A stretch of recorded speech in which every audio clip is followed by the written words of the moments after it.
If you spent any time listening to Touhou OSTs on YouTube recently, you may have noticed some so-called Touhou OST videos popping up in your suggestions, featuring characters you've never seen from games you never heard of.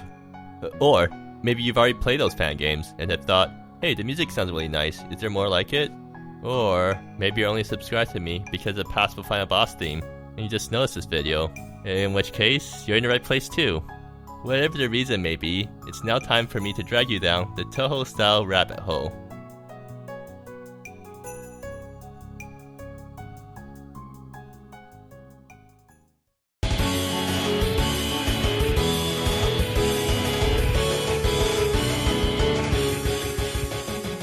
So, listen to the track behind me right now.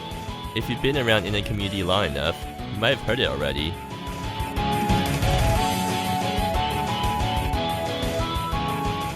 Sounds quite Touhou-like, doesn't it? Alright, now listen to this track.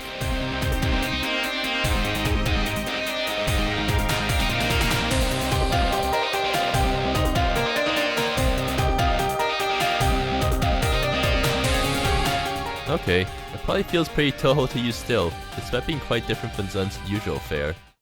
However, how Touhou-like does this sound to you?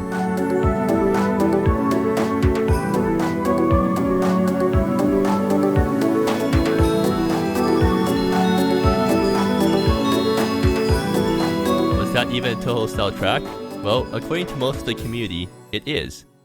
Then, why are all these tracks Touhou-style, and what does Touhou-style even mean? To answer that question, we'll have to consult our local Touhou-style historian, because it's time for a history lesson. One day in 2007, a user on Nico Nico called Laura uploaded a video. This video in question is called So I've Apparently Made an Original Track resembling the Touhou series. Not a really unique name, right? But that's how all the Touhou-style track names started out as. The term Touhou-style didn't exist back then, which is why it has some very vague and description-like titles. Even the music was more Zun-like.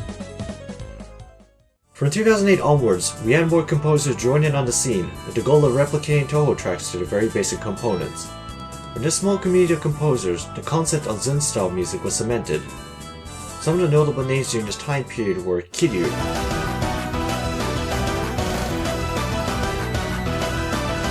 Samidare,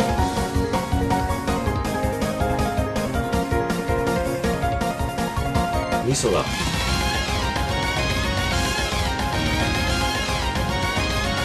Yoshiyoshi,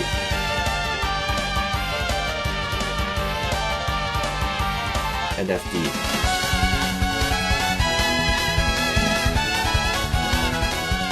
Touhou style during those early years, as described by Nico Nico, is a song that uses cliches from Zun's music, such as various instruments and layered sounds to make Touhou-like music. But that definition is really just Zun style, right? Of course, Zun style is only a subset of Touhou style. Surely there's something out there that describes Touhou style for what it is. That leads us to the 2010s era, where things got a lot more interesting. As the years went by, older composers left, and newer ones brought along their influences. This also brought a change in composing goals as well. The point of composing wasn't to replicate Zun anymore. No, it was about putting your own spin on the Zun formula to create something interesting. This is where Touhou style as a term and concept came to be. So, what is Touhou style? Touhou style is not Zun style, but as soon as you listen to the track, it's Touhou. That's the definition from an article titled Discussion: What is a Touhou style original track? Written by Eleven, the most prominent Chinese Touhou style composer. In Eleven's words, specific instruments, specific cliches, they matter not. The only necessary thing is the philosophy of Touhou style original tracks. This ever-limitless amount of freedom provided by Touhou style led to a revolution of music styles in the scene. So long as the end product sounded Touhou-like, then the tracks are considered Touhou style.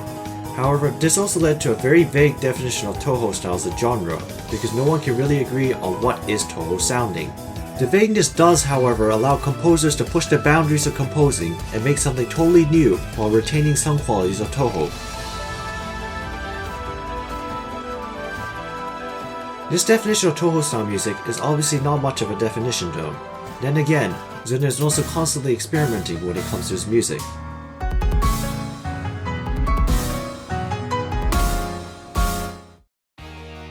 Lastly, there's a definition I came up with in recent years. An original music composition which seeks to embody the spirit of the Touhou franchise, wherever not Zun style is used or referenced.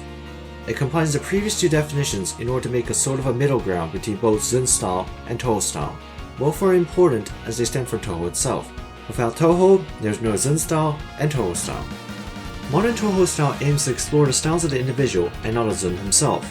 While there are composers who do try to emulate Zun style, people are more likely to stretch their own wings and figure out what works for them instead.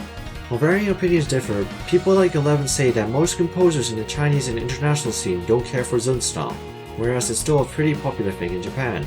Touhou style is a genre with all the complexities that a genre has. There's a huge web of Touhou style composers, each with their own distinctive styles. Very much how Zun's music style is constantly changing.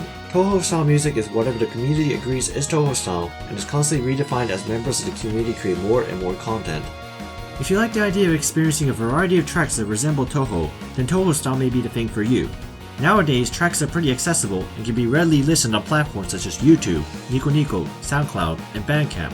Who knows, you might find your new favorite track that you've never heard of before.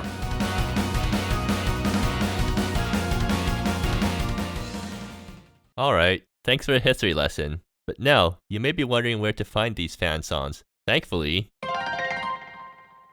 for most people, their introduction to Touhou-style music will be through Touhou Fangames, either through full-fledged Fangames, or fake EX/Phantasm stage scripts, or maybe not even scripts, maybe just fake characters. You guys know Mitori, right? You know, the fake Touhou 11 Phantasm boss that somehow got popular enough to regularly appear in fanworks? Just as you would expect, her theme is considered a Touhou-style original.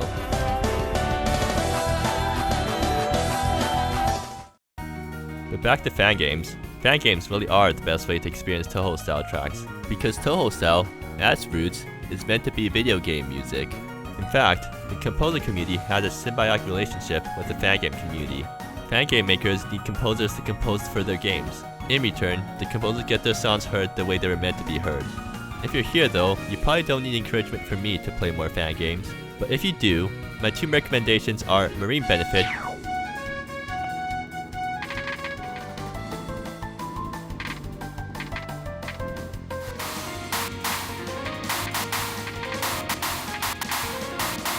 and Book of Star Mythology.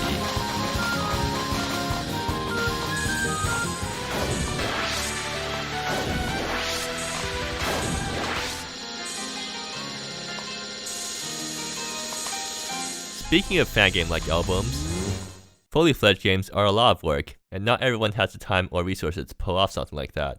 So how does a composer try to make their albums interesting? Well, of course, the fake fangame album format. A fake fangame album is structured like the OST of a theoretical Touhou fangame. It has the menu theme, 6 stage themes plus boss themes, maybe an EX stage plus boss themes, ending theme, credit theme, and a bunch of other possible add-ons. But these albums have a lot more than just music to show off. So that leads to both the artwork and story writing for the album. You have a colorful cast of characters, fleshed out with backstory, portraits, and other details. If you're trying to go the extra mile, maybe consider adding some dialogue to spice things up. For the extra achievers out there, you can even make an album video that's straight up a mock-up of the game.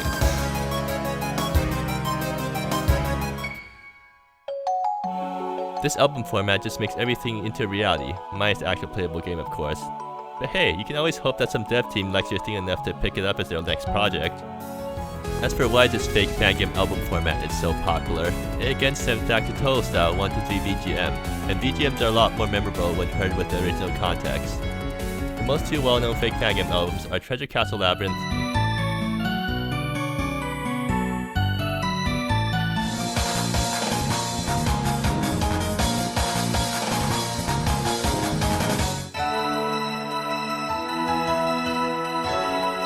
and Heavenly Gathering of Clouds.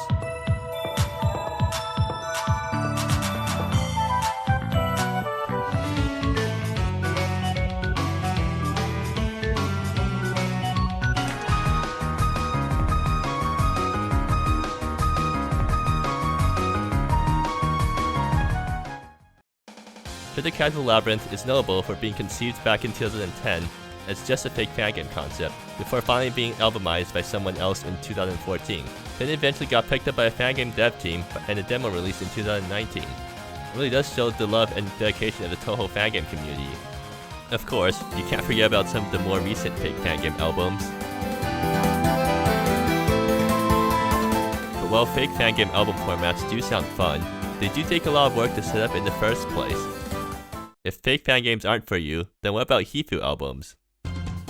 As many fans know, Zun also makes his own albums, the Hifuu Albums. It's like an experimental playground for his original tracks. So of course some Touhou-style composers took the idea and made their own take on the Hifuu-style album formula.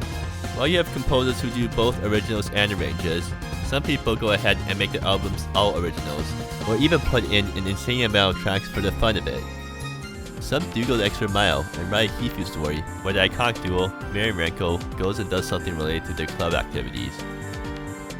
For composers who are starting out, or feel daunted by writing a story, the freedom of the Hifuu album really gets them going. Think about it for a moment. You can publish as many tracks as you want without having to write an insane backstory or plot for it to function. Ordering tracks is a breeze because there is no order. That's up for you to come up with. A shame, then, that Hifuu albums aren't as popular as their fake Fangame counterparts. People are less likely to remember tracks that don't have associations to memorable characters or deep backstories. For Hifuu album recommendations, you just have to check out Traces of Utopian Civilization by Akikyu.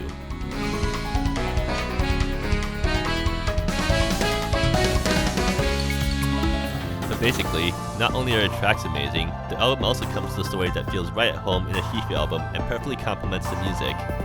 Also, it's in English, so if you're anything like me, you can actually read the story without having to look up translations.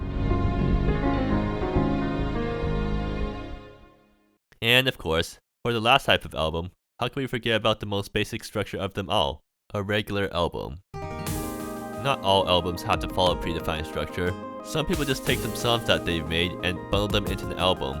Maybe the album will have a theme, maybe it won't. Who knows? We're not here to judge. Go wild. Then, of course, you have the individual uploads. They're just individual uploads to a video sharing site of choice. It's probably the most common way Touhou-style composers release their songs. Not everyone can be releasing giant projects all of the time, and other times, composers decide to individually upload their tracks from a project that they've contributed to. Without the backing of a bigger project though, most individual uploads don't get much traction. Touhou-style is still a very niche genre, after all. In the Touhou-style scene, composers usually start off by individual uploading until they gain enough experience and/or reputation to take on bigger projects. If you want to catch a glimpse of composers while they're new, then this is the way for you. Since you're uploading it as a video, there's also a video component. Of course, you could just throw up a static image, but that's boring. Commonly though, the video will feature a MIDI visualization done through software such as MIDI Trail or MIDI Fall, or if you're really old school, Domino. It's a low effort way to provide something nice to look at, in case the listener hasn't tapped out yet. Individual uploads will sometimes come attached to a Touhou OC, often drawn in Zun's art style. Touhou-style is especially suitable for boss themes, so it's no surprise that a lot of Touhou-style originals end up being boss themes for Touhou OCs. And just like with Fangames, Touhou-style composers have a symbiotic relationship with Touhou artists. The OC gives the song a face, making people more likely to remember it. Meanwhile, the song gives the OC more legitimacy and recognition. As for searching for those videos, most have titles related to Touhou-style or are labeled Touhou-style Original, 东方风制作曲, or 東方風自作曲 depending on the language. Try going to a video sharing site of choice and searching for those keywords. If you're looking for Japanese composers, most of them have already moved from Nico Nico to YouTube, or post on both.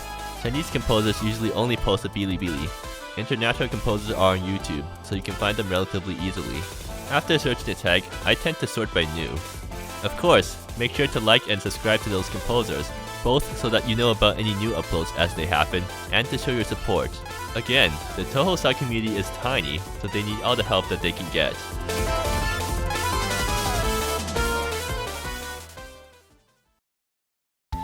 Hey guys, thanks for watching this video. This is my first foray into making these sorts of commentary videos.